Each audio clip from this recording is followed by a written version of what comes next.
they found a most extraordinary array of artwork and poetry of the most dark and sinister nature, which gave some indication of his mentality.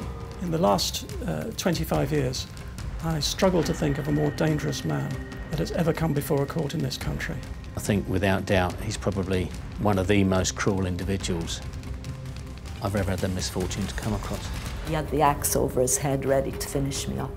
I put my hands over my face and shut my eyes ready to die. She told the sister that if anything ever happened to her, it would be John Sweeney that had done it and he would leave nothing left behind. In the mid-1980s, unemployment figures in the UK soared, reaching a record 3 million.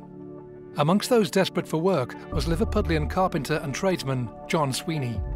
Brought up in Skelmersdale just outside Liverpool throughout the early 80s, John Sweeney drifted from job to job on building sites around mainland Europe and the UK, with the itinerant nature of his work seemingly preventing him from putting down any significant roots.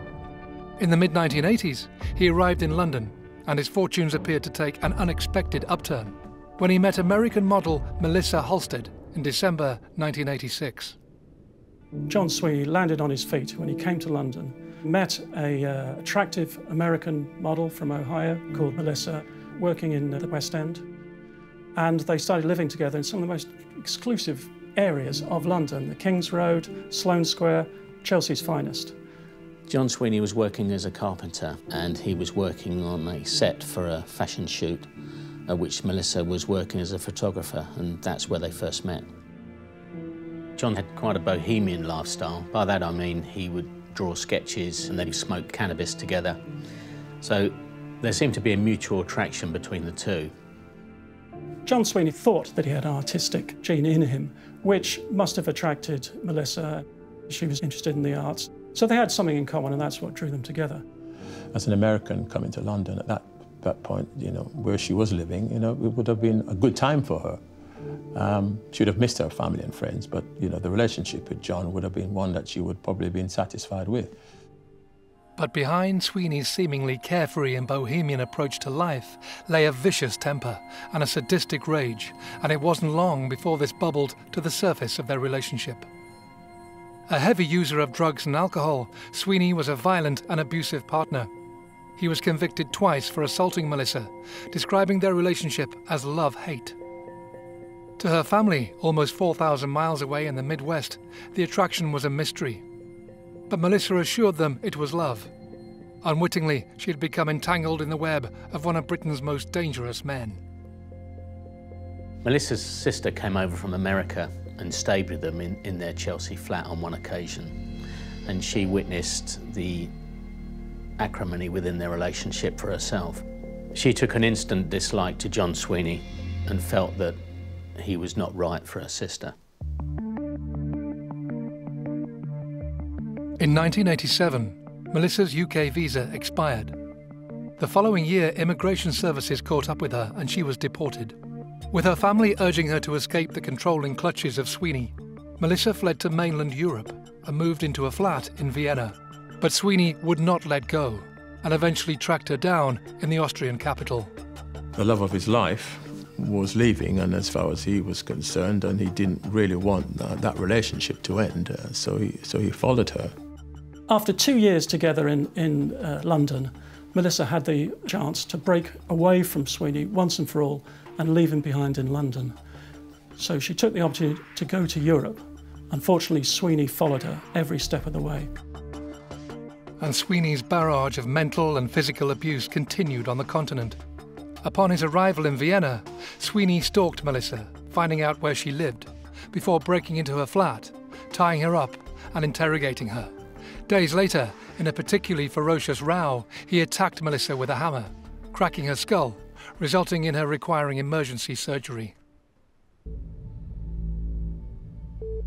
This was a moment, surely, when he would be put away and she would be free from him.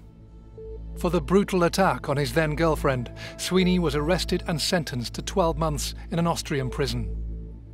Melissa made a number of phone calls to her sister at this time, basically opening her heart about her relationship with John Sweeney. And they were to reveal this horrendous clash in her own mind whether to stay with the man she had this attraction with, despite the violence, or to sever him from her life once and for all. It was during this violent and turbulent period of their relationship when Melissa had a conversation with her sister. And she told the sister that if anything ever happened to her, that is Melissa, it would be John Sweeney that had done it, and he would leave nothing left behind. Despite this seemingly chilling prediction, Melissa, crippled by her fear and anxiety, made an emotional appeal to Austrian authorities for Sweeney's early release. He actually did manage to control Melissa Halstead in a way that she couldn't really have predicted, because having battered her really grievously, he managed to get her to release him from prison by being really charming and sorry. But she couldn't break away from him, and it was to cost her her life.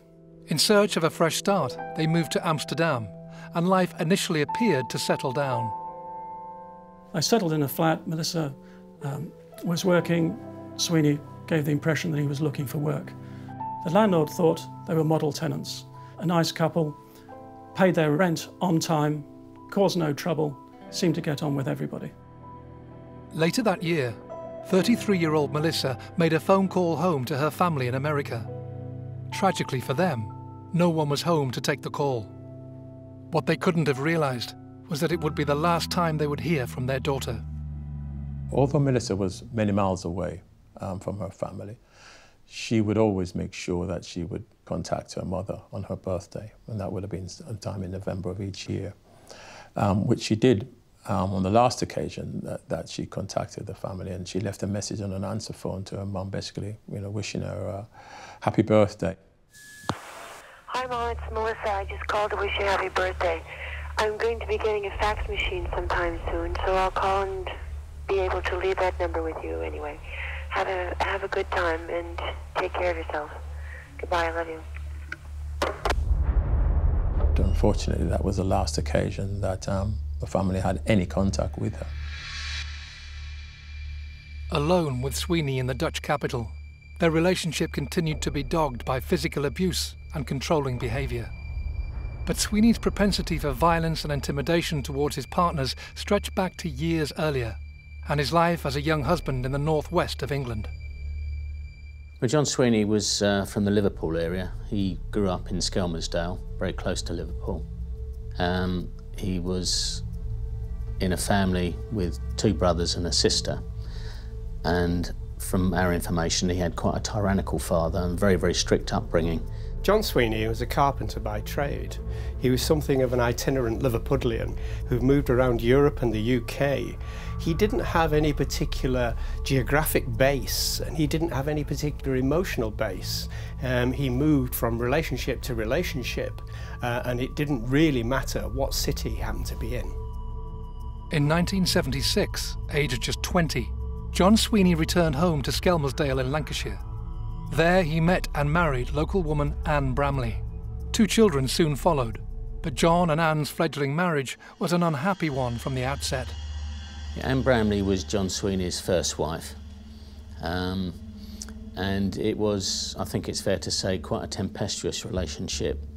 There's certainly evidence that we uncovered as a result of our inquiries that there was violence within the marriage.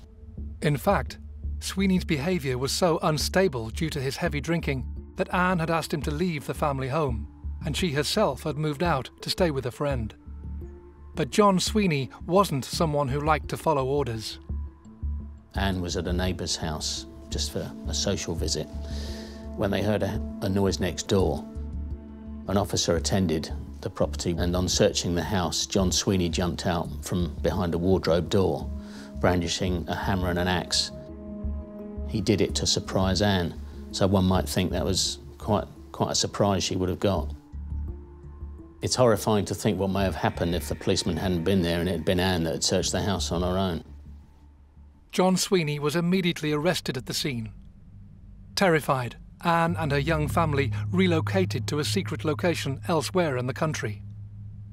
Weeks later, he was found guilty of a breach of the peace and ordered to stay away from Anne. Seemingly accepting defeat, John moved down to London, where he met model Melissa Halstead.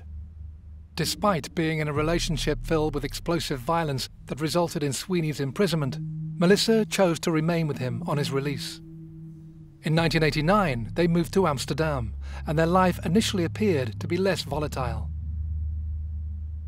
She was obviously besotted by him as well. You know, for her to have been significantly attacked by him and receiving significant injuries, and she was still prepared to remain in a relationship with him. In April 1990, John and Melissa's landlord was surprised to return from his Easter holidays to find their apartment empty. John and Melissa were now living in Amsterdam in a ground floor apartment. And in April 1990, the landlord had occasion to go round to the flat. And when he entered, having got no reply, the flat had been emptied of both Melissa's and John Sweeney's belongings, and all that remained was a large mirror. Just a few weeks later, on the 3rd of May, 2 young boys spotted a duffel bag floating in the Westersingle Canal, almost 60 miles away from Amsterdam in the port city of Rotterdam. So they rang the police, who attended, and managed to get the holder to the side where it was removed. And as the holder was placed on the side of the canal, there was clearly blood leaking from it, so it was quite obvious that something suspicious was inside. When the holder was opened, there was a dismembered body of a female contained inside, tied up with rope. The body was removed to a local mortuary where a post-mortem examination was conducted. They wouldn't have had any opportunity at that point to have identified who that individual was. They didn't have any other DNA that they could have matched with it, so they would have taken samples from those remains, and those would have been stored until such time that they had something to compare it with. With no way of identifying the female found in the canal, the investigation was shelved and the case went cold. 1 month later, police in Amsterdam received a call from Melissa's mother in Ohio. Aware of her daughter's unstable relationship with Sweeney, Melissa's family had grown concerned for her welfare, having not heard from her since the answer phone message left 6 months earlier. Dutch detectives visited their, by now, deserted apartment. The family were concerned, but they had no means of contacting Melissa, who, as far as they knew, was just somewhere on the other side of the world pursuing whatever she was pursuing, either her modelling or her photography work. Neither did they have any means of contacting John Sweeney. The contact would have had to come from Melissa herself. The police in Amsterdam then did a thorough forensic search of the address, and that didn't provide any indication whatsoever that any foul play had taken place at the address. With no evidence of anything untoward happening to Melissa, and without a means of contacting the couple, Dutch police were satisfied no crime had taken place, and their investigations ended. But crucially, Melissa was never reported missing, allowing one of Europe's most dangerous criminals to slip through the net. Unbeknown to Dutch authorities, Melissa's boyfriend John Sweeney had fled the country shortly after their landlord had discovered their empty apartment in April 1990. 2 years later, Sweeney resurfaced in London, where he met nurse Delia Balmer in a Camden bar. It was a bank holiday Monday. I didn't know what to do with myself. I didn't usually go to the pub on a Monday. It was very quiet in there. This guy came into the pub. He sat at the other end of the bar and he kept looking at me, and that was John Sweeney. I was trying to avoid looking at him because I didn't want another disaster with another boyfriend. I like guys, but I didn't want any more disasters, and I tried not to look at him. He said, "Would you like a drink?" And I thought, oh well, it wouldn't harm just to have one drink. There was an attraction there. John Sweeney was a bohemian individual. He loved to draw and sketch. Delia would have found this quite attractive because she had quite a bohemian lifestyle herself. Their relationship grew and they became great friends. And a while later, John Sweeney moved into her flat in Kentish Town. I needed someone because I felt so alone. And I thought he was helping me.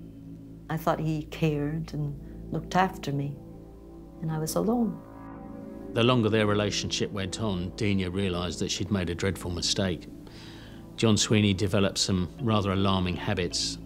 He used to keep a tarantula spider in a glass tank, and he used to sit and watch the spider for hours. Before he came and moved in there, I thought, oh, I've got somebody to talk to now and we're going to have such good talks, but it never happened. He'd sit and look at his tarantula and drink pots of tea and smoke joints. And it wasn't long after moving in together that Sweeney's violent and controlling personality began to reveal itself. I wasn't allowed out of the flat without him. He was there all the time. He would even follow me to the bathroom and watch me go to the toilet. I thought, even if I think, he will know what I'm thinking. No, I blocked my mind, because tried to anyway, because I just knew I was in danger. After 2 years of a psychologically exhausting relationship, Delia finally found the courage to ask Sweeney to leave the flat. Spurned by rejection once more, Sweeney stalked the flat and pounced on Delia. He had ropes there ready, and he grabbed my arms and he put me back and tied my wrists to the bed. So I was tied to the bed all night long. And he ranted and raved and he had my kitchen knife and his gun hidden nearby. I felt like I was in a padded cell with a complete maniac. Panicked that Delia's work colleagues might raise the alarm if she failed to arrive for her shift, Sweeney decided to allow Delia to return to work. Living in fear, she decided not to report the incident. Escape was not an option. I thought about how can I get out, but I thought there's no way. If I try to escape, something is going to happen. Days after tying Delia to the bed, Sweeney announced that he was returning to Europe for work. Relieved, Delia changed the locks. A move that enraged Sweeney. I creeped into the flat, always afraid that somehow he may still be there. I opened the door to the flat, but I was wary all the time. The door flung open, he came out, he says, "What did you do that for?" He stuck his fingers down my throat and he says, "Are you going to stop screaming?" And I'd already stopped. I thought, this is it. The knives are in here. Once again, Delia found herself held hostage in her own home. This time, her work colleagues were concerned for her welfare and contacted the police. As a result, the authorities visited the flat. The police came. He wouldn't answer, but in the end, he's saying, "Just go to the door and tell them everything is all right, and as soon as we've stopped talking, I'm leaving." I stood up, walked to the door, felt his presence behind me, opened the door, and I rushed out of the door, out into the street. John Sweeney was arrested for various offences, including assault. When he was removed from the flat by police, Delia pointed out his belongings, and officers behind the bath panel found what can only be described as a killer's kit bag. Contained within it was a tarpaulin rubber sheet, lengths of rope, surgical gloves, and rolls of duct tape. All the things you might need if you were clearing up after a crime scene. John Sweeney was now safely behind bars, awaiting trial for a terrifying assault on Delia Balmer after holding her hostage in her own flat. But in a cruel twist of fate, he was about to be released back onto the streets. As it got towards the end of December 1994, with Christmas approaching, there was an amnesty. Prisoners in custody for certain offences could be released, which would mean they could spend Christmas at home with their families. One such person who benefited from this amnesty was John Sweeney. Delia's assured beforehand that he wouldn't be getting bail, he would be inside over Christmas. Despite a litany of previous convictions for extreme violence, John Sweeney was released, but on strict bail conditions requiring him to go back to Skelmersdale. I told the police what he would do to me, what time he would do it, when he would be there, and how he would do it. I was given no protection. He made a beeline straight for Delia with very harmful intent. On the 22nd of December 1994, a couple of days after John Sweeney was released from prison, Delia was coming home from work on a cold December night at about 6 o'clock.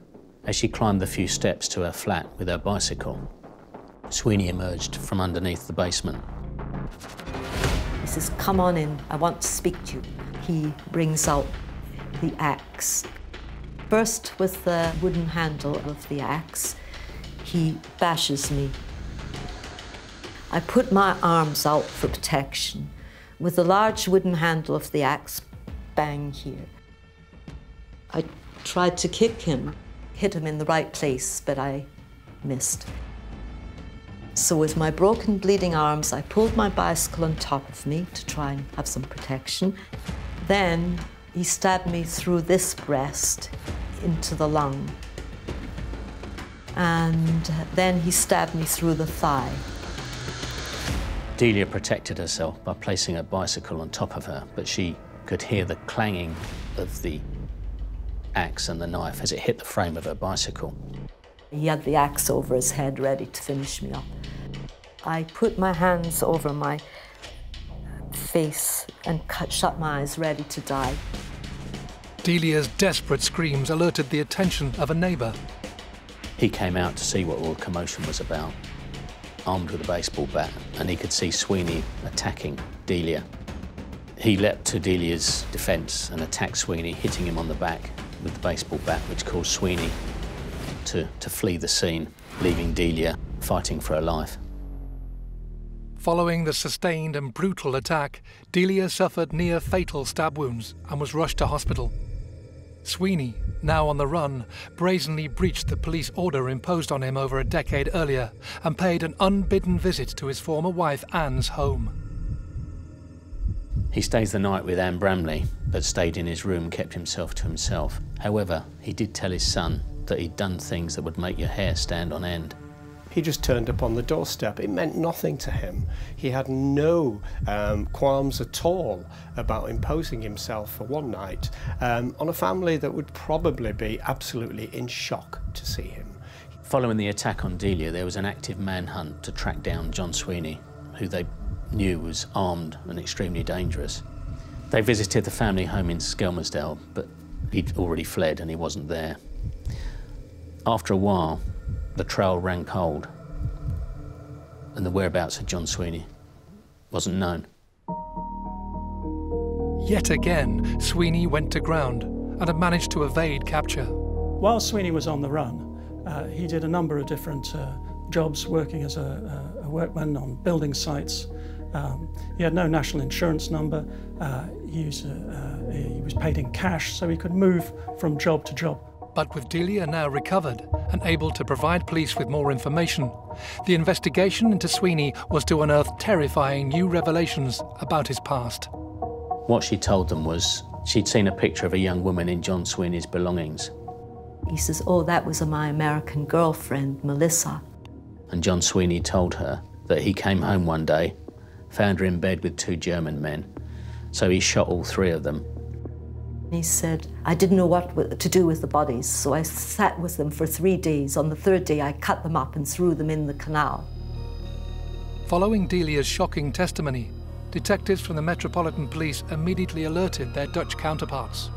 To their disbelief, police in the Netherlands confirmed that they did have a record of a body discovered in a Rotterdam canal in 1990. And alarmingly, they also revealed that a second body was discovered in near-identical circumstances in Amsterdam 2 years later.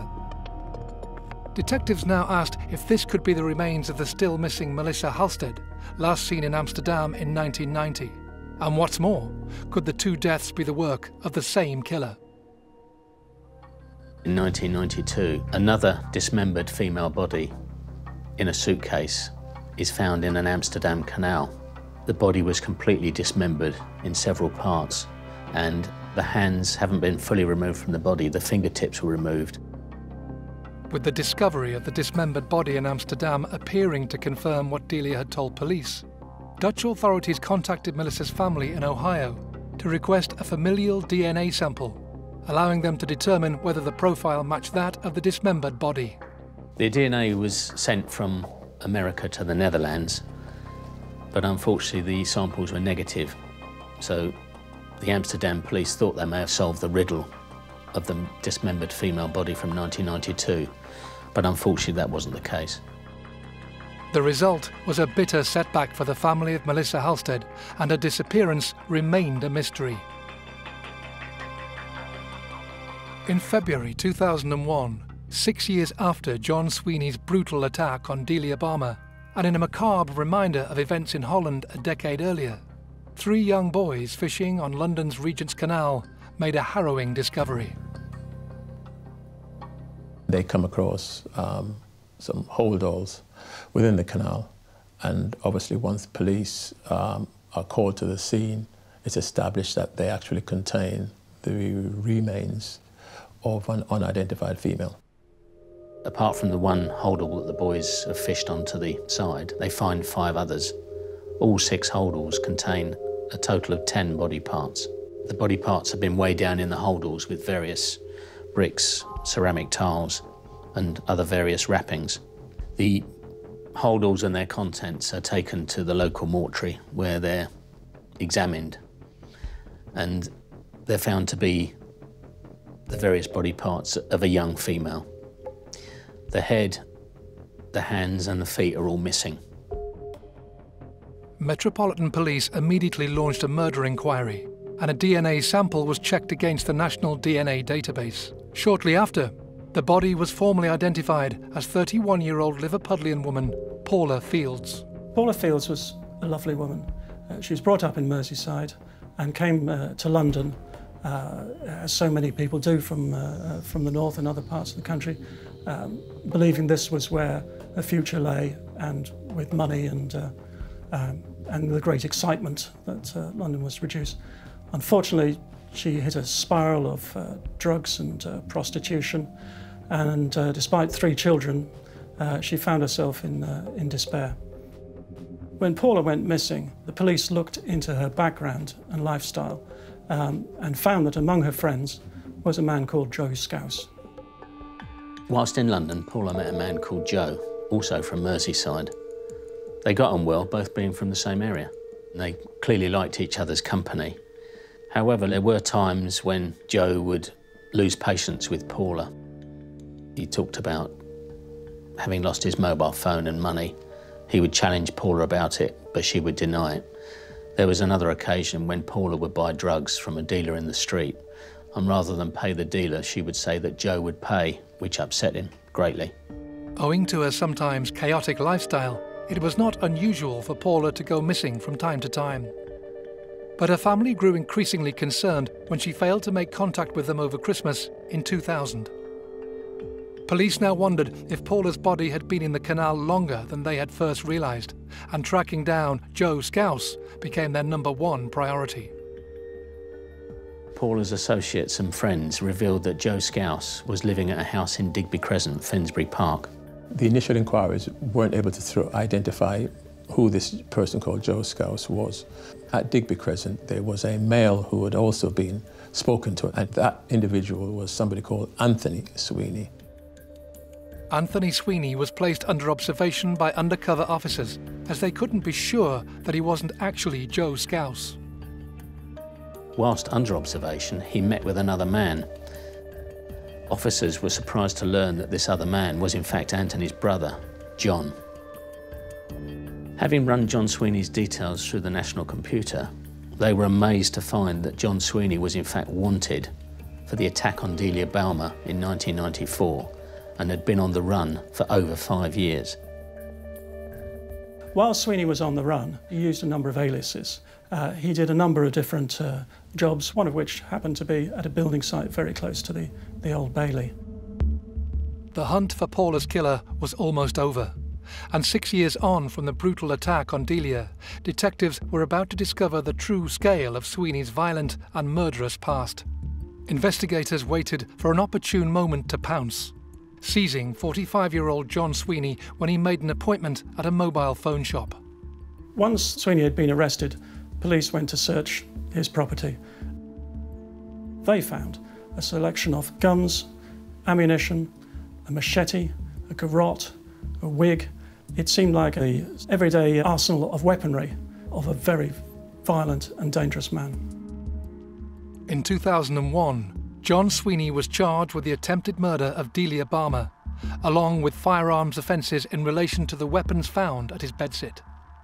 He was also arrested on suspicion of the murder of Paula Fields. He admitted that he knew Paula and admitted that on occasions their relationship had been quite violent. There was some evidence in the bricks that had been used to weigh down the body parts in the holdalls. The soil samples that were contained on the bricks were compared to the garden in Digby Crescent, and there was some evidence that that soil could have come from the garden, which would have provided a physical link between Sweeney and Paula. The case against John Sweeney was significantly difficult. In a lot of murder investigations, you have lots of evidence at your disposal that you can use to confirm whether someone's been involved in the offence or not. But in this case, we didn't have a crime scene. We didn't know where she was killed, and we didn't know how she was killed. We didn't have any CCTV evidence, therefore, to link to that murder.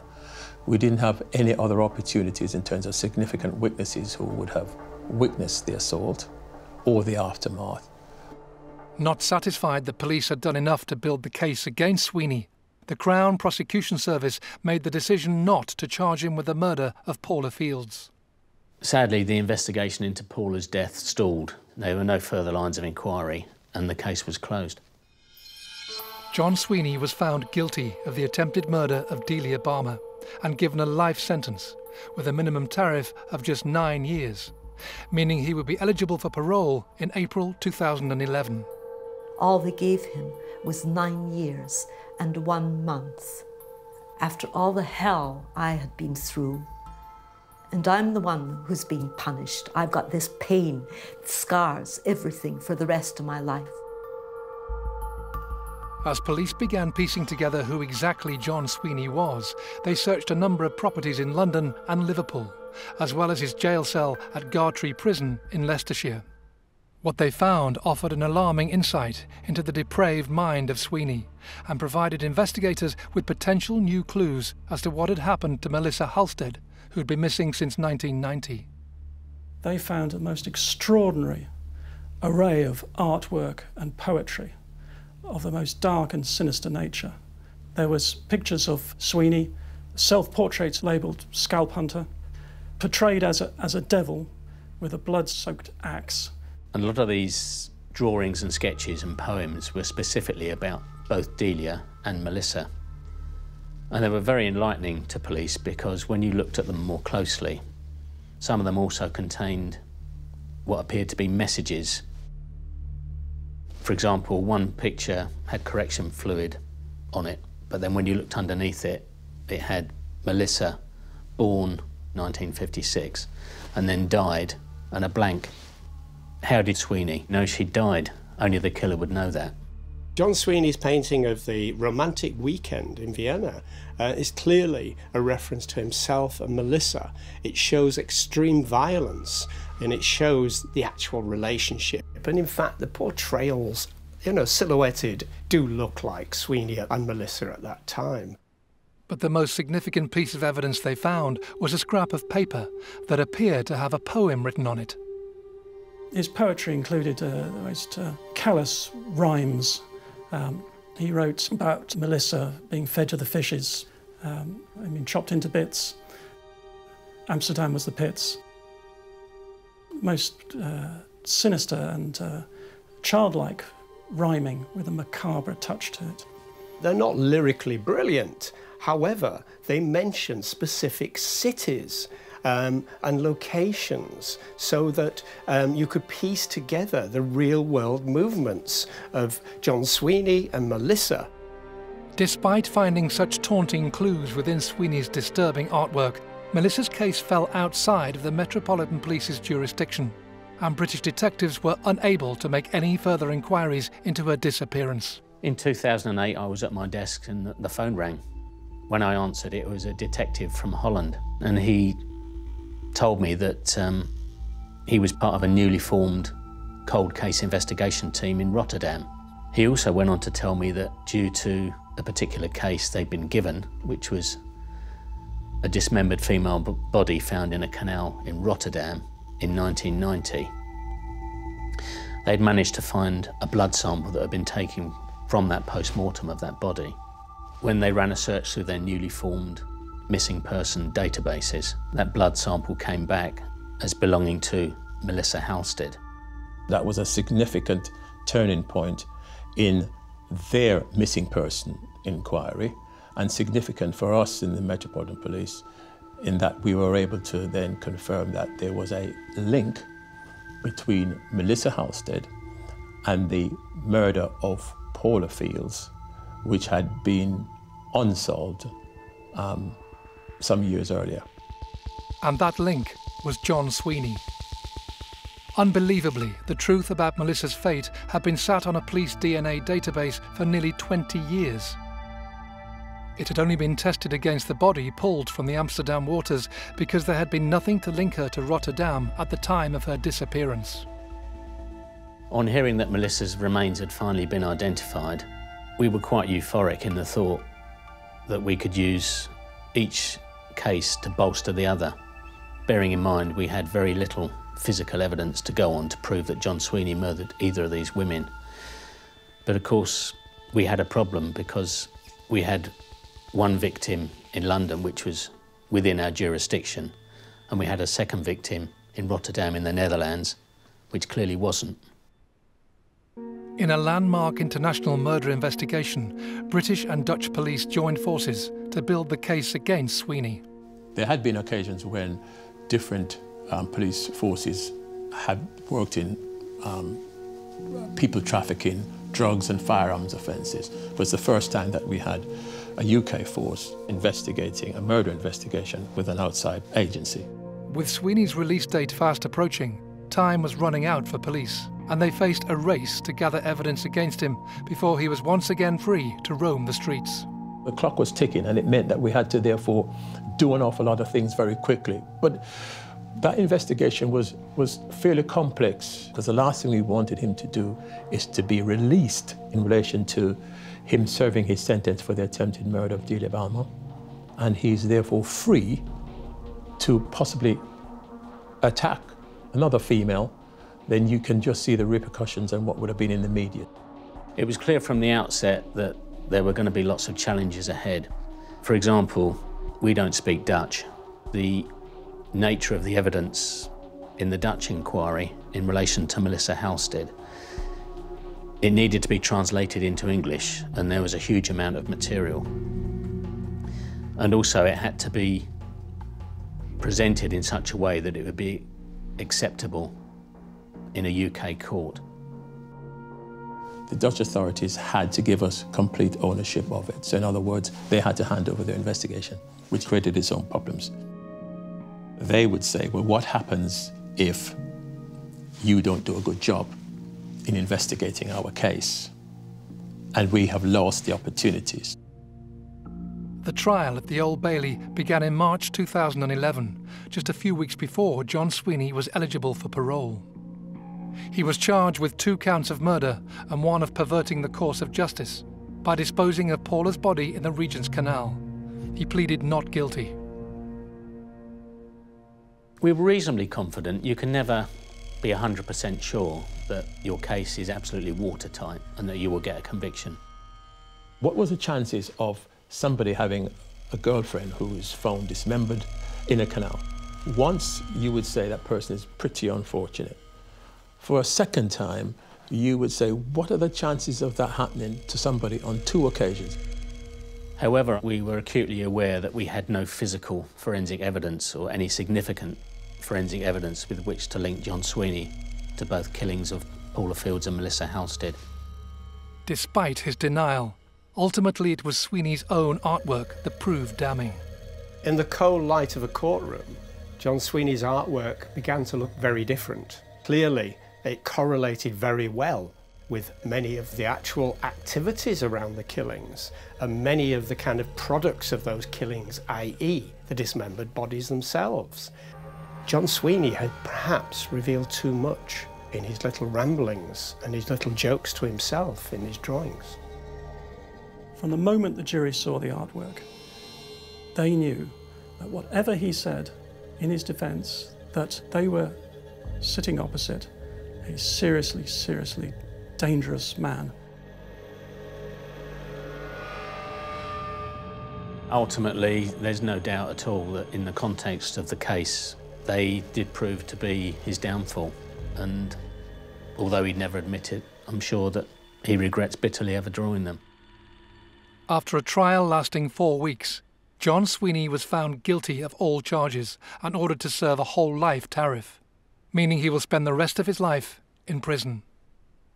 John Sweeney had always convinced himself throughout that he would never be convicted of this heinous crime. However, he did not contemplate the determination and the resolve of the joint investigation team.